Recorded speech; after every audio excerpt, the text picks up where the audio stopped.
এত কালো বিড়াল আমি আমার জীবনে কখনো দেখিনি। কেমন লাল টকটকে তার দৃষ্টি। ভয়ে আজকে বেশ খানিকটা পিছিয়ে গেলাম। পরে নিজেকে নিজেই সাহস দিলাম, ধুর, একটা বিড়াল দেখে এমন ভয় পাচ্ছি, সবাই শুনলে কি ভাববে। যা, এই বিড়াল যা, দূরে যা, যা। উমা, বিড়াল এক পাও নড়ল না, ড্যাব ড্যাব করে তাকিয়ে রইল আমার দিকে। কি যন্ত্রণা।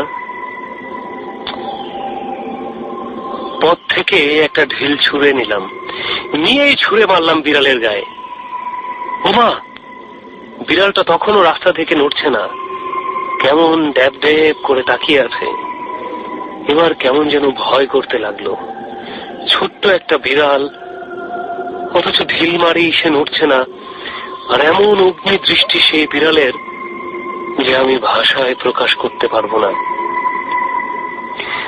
ভালো করে তাকিয়ে দেখলাম বিড়ালটা এক দৃষ্টিতে আমার সেই মাছের দিকে তাকিয়ে আছে।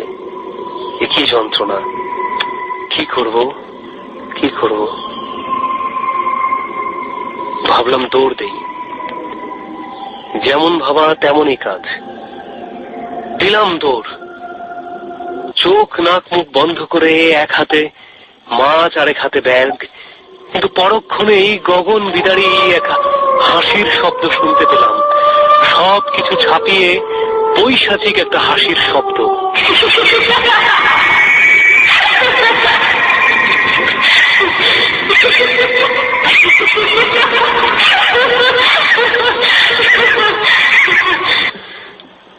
কে হাসছে এমন করে? ভয়ে ততক্ষণে আমার পা মনে হচ্ছিল আর চলবে না, মাটিতে দেবে যাওয়ার অবস্থা। পেছন ফিরে যে তাকাবো সেই সাহসটাও মনের মধ্যে নেই। চারপাশে তাকালাম, যতদূর চোখ যায় শুধু জমি আর জমি, একটা মানুষও নেই।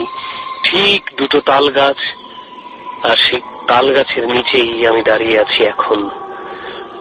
কিন্তু সেই হাসি কার ছিল? গলা দিয়ে কোনো শব্দ বের হচ্ছে না।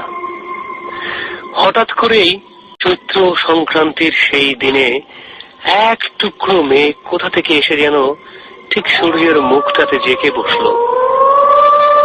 ভর দুপুরে মনে হচ্ছিল যেন আস্তে আস্তে অন্ধকার নেমে আসছে। পরক্ষণেই চোখ মেলে তাকিয়ে দেখি সেই বিড়ালটা সেই জায়গাতে দাঁড়িয়ে আছে, ভয়ঙ্কর হিংস্র চোখে তাকিয়ে আছে আমার দিকে।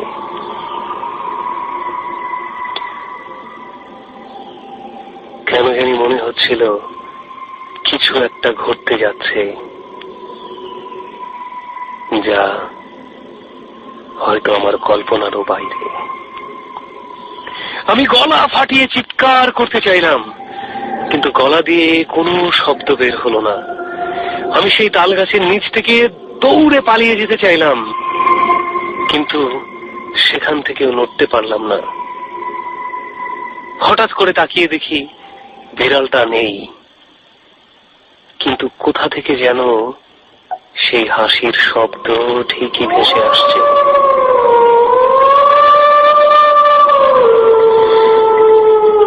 অদ্ভুত সেই পিচাসের হাসি, কিন্তু এই ভর দুপুরে কোথা থেকে হাসছে? কে হাসছিল এমন করে?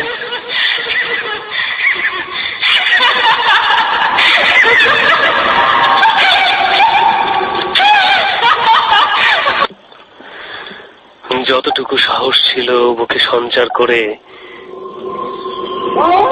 ঊর্ধ্বশ্বাসে শুধু দৌড়াচ্ছি। এখনো পরিষ্কার মনে আছে, শুধু দৌড়াচ্ছি আর দৌড়াচ্ছি। বাঁচাও বাঁচাও বলে চিৎকার করছি।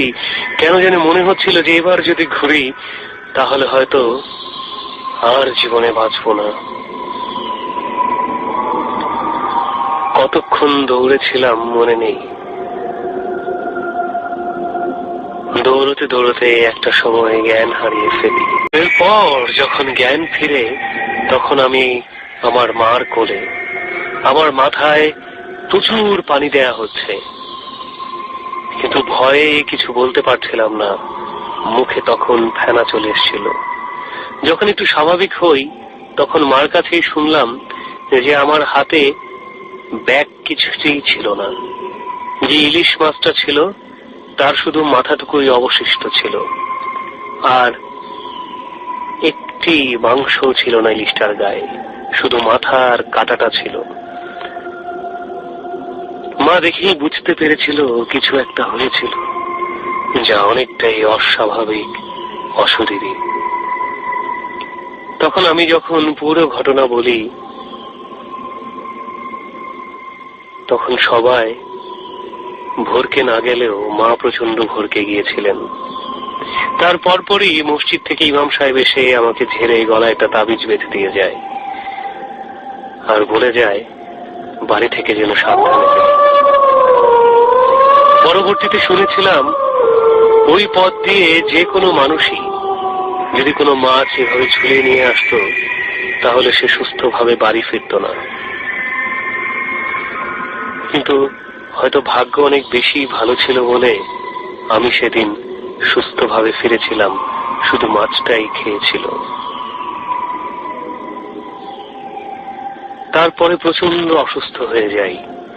বাবা আমাকে ঢাকা হাসপাতালে ভর্তি করে। 3 মাস একটানা জ্বর ছিল আমার। এরপর আর আমাকে গ্রামে যেতে দেয়া হয়নি। এখন আমি নানু বাড়িতেই থাকি। নিচের শেষ করে মাস্টার্সে পড়ছি। আর এই